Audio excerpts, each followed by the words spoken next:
Instead of being controlled by the thoughts and emotions, the individual gets or attains the ability to transcend the mind and lead a life of higher consciousness, where the consciousness reflects upon the soul instead of functioning like a slave of your mind. So that is what Guruji teaches. You should not be a slave of your mind. Mostly people are guided by their thoughts or emotions. Their actions are guided by their thoughts or emotions.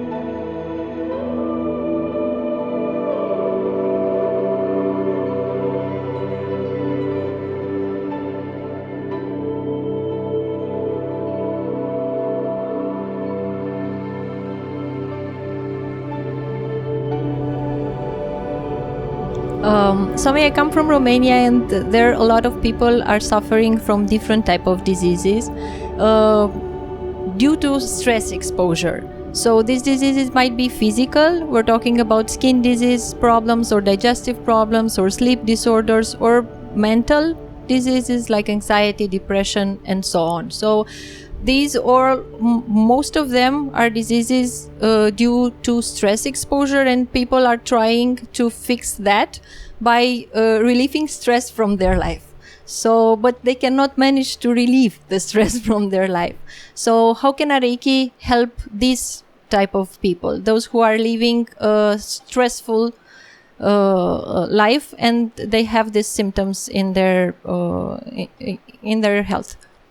First of all, most of the diseases that you mentioned, that is being that people are being affected from, are either psychosomatic ailments or lifestyle disorders. Mm-hmm. So first of all, we need to understand what stress is.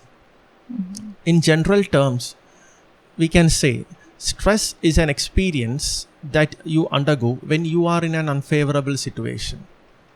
And that experience is called stress, and that situation is called stressor, right?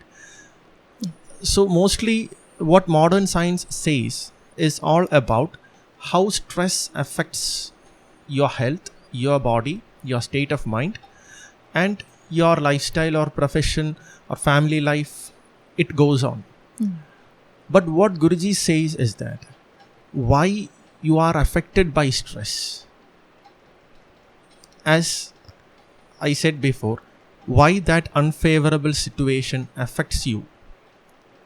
Maybe a situation that is unfavorable for you, that creates stress for you, might not create stress for me. Why? Because that person is attached to that situation or the people who are involved in that particular situation. If you are not attached, or if you are unaffected by that situation, then that does not cause stress for you.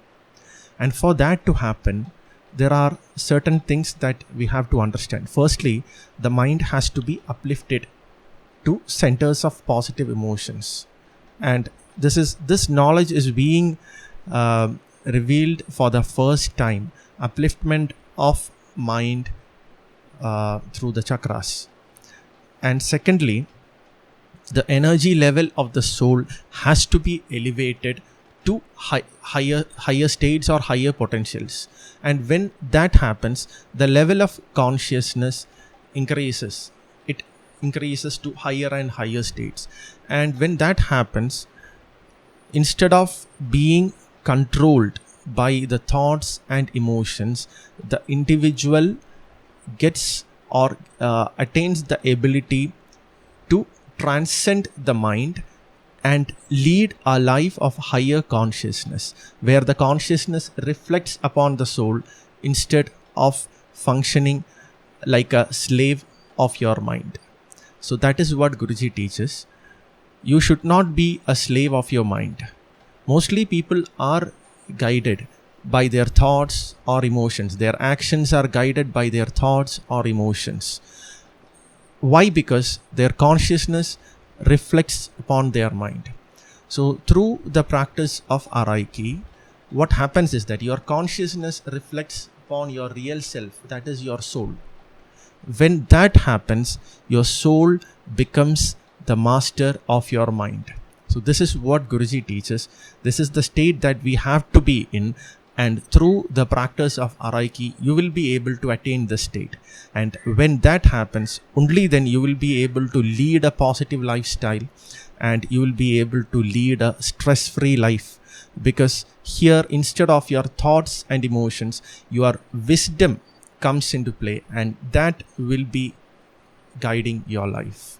So this happens only through receiving that ultimate energy, that which was the cause of the entire creation, that created me, that created you, and that created the entire universe.